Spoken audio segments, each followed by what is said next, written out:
Hey guys, Mitko here from DN Models, and today we're unboxing early production Su-122 from Miniart kit number 35181. We've already unboxed the full interior version of this one, and now it's time to take a look at the simplified, without interior, self-propelled gun based on T-34. The box is smaller compared to the previous one that we opened. The kit in total features 488 plastic parts, 4 clear parts, 73 photo etch parts, and several decal options. Even though the price is lower and the box is smaller, the quality is pretty much the same. As before, in general, everything is packed into one huge envelope, supported with a superb instruction sheet. The instruction sheet is second to none in the business, similar only to Meng and few other high-end companies. It starts with a description of the sprues and, of course, short history of the Su-122. We can also find the description of the paints from several manufacturers suggested by Miniart.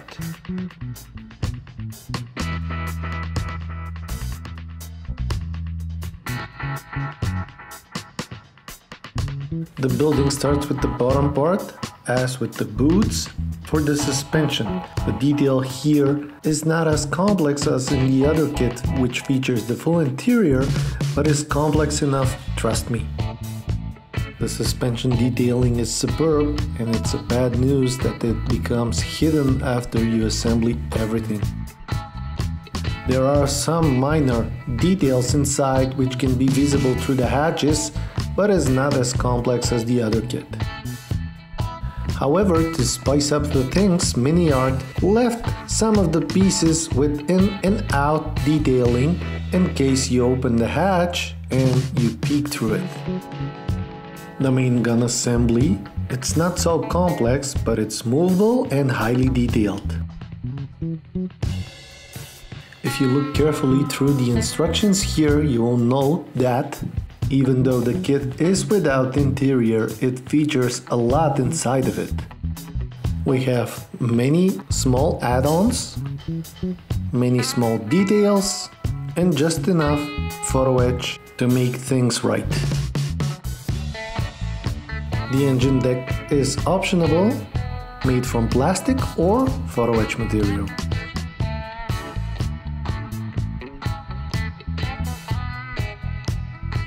There are some belts made from photo etch, also brackets, handles, and other minor details.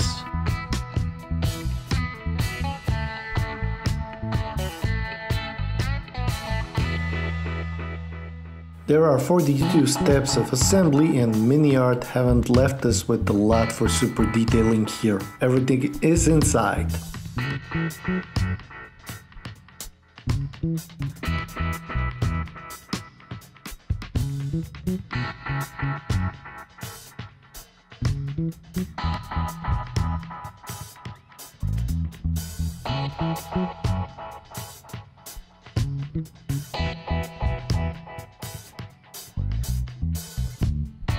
First camouflage is Russian green with the name of the hero of a civil war, Franze, hand painted on the side of the vehicle.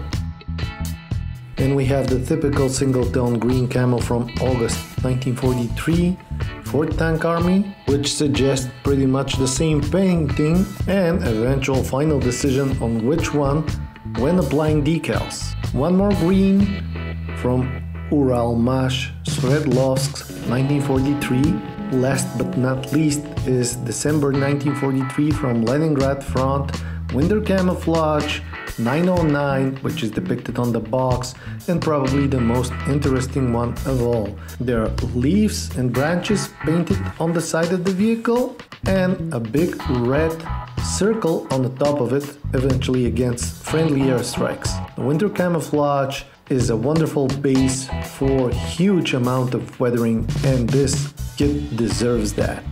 The plastic sprues are pretty much the same as we saw in the previous unboxing.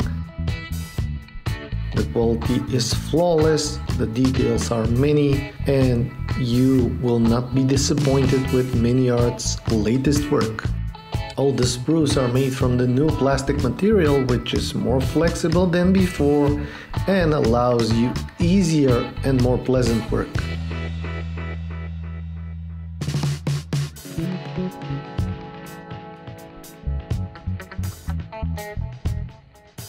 We have the welding marks, the smaller detail depicted on every corner, as well as options for exchanging some of them with photo etch material.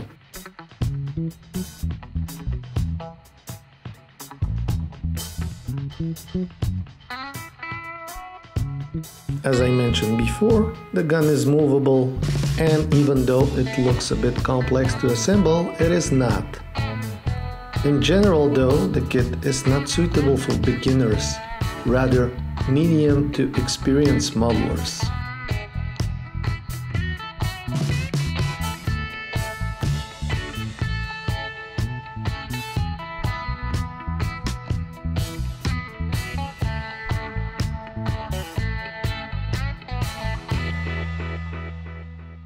Some of the parts, as I mentioned also, are detailed from both sides in order to allow you to show the hatches open, and if somebody peeks inside, to see at least something, even though the kit is not with interior.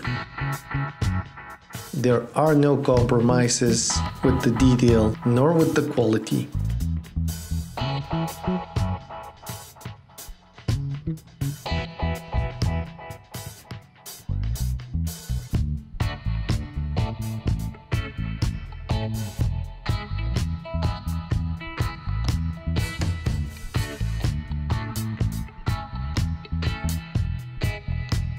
There are also many repetitive sprues, as before with all the Miniart kits. We have the wheels, the tracks, and many more. And you gotta be careful when opening the kits to see if everything is inside. The detail on the smaller sprues is superb, especially on the springs, which are a very high point in Miniart's kits. They're almost as real.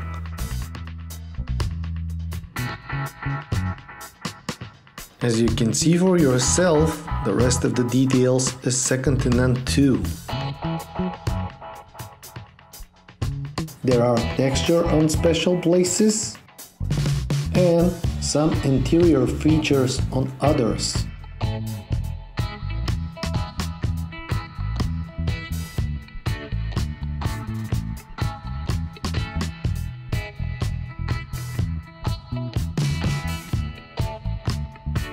Interesting thing to mention is that the wheels, the idlers, and everything is detailed inside out.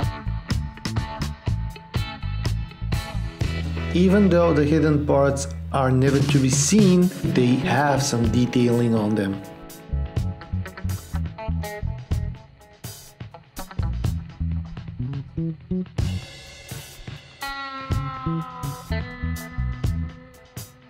The tracks are especially interesting to me because they represent the highest point of this kit, according to my personal opinion. The casting moldings with numbering and lettering scaled down and represented perfectly. Then we have decals, clear parts, and photo etch sheet.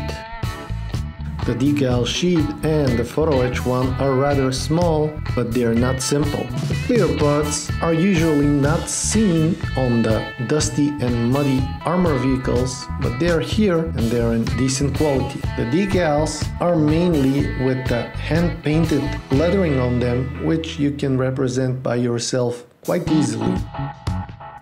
The photo etch sheet is thin, flexible, and one of the best in the business. It is a bit tricky to be sanded for better adhesion. However, it is very nice to be cut out, and as you can see, the number of small brackets and handles and belts is intimidating. So that was that with Miniart's Su-122 early production kit number 35181. This is a superb kit The price is lower compared to the one with the full interior, and it has some. You can combine it with the engine, which is sold separately from Miniart if you decide that you want to show off only the engine, or you can buy the full interior kit as well. In either case, this is the best Su-122 on the market with no competition, decent price, and modern engineering. Thanks for watching, comment down below, and see ya in the next one.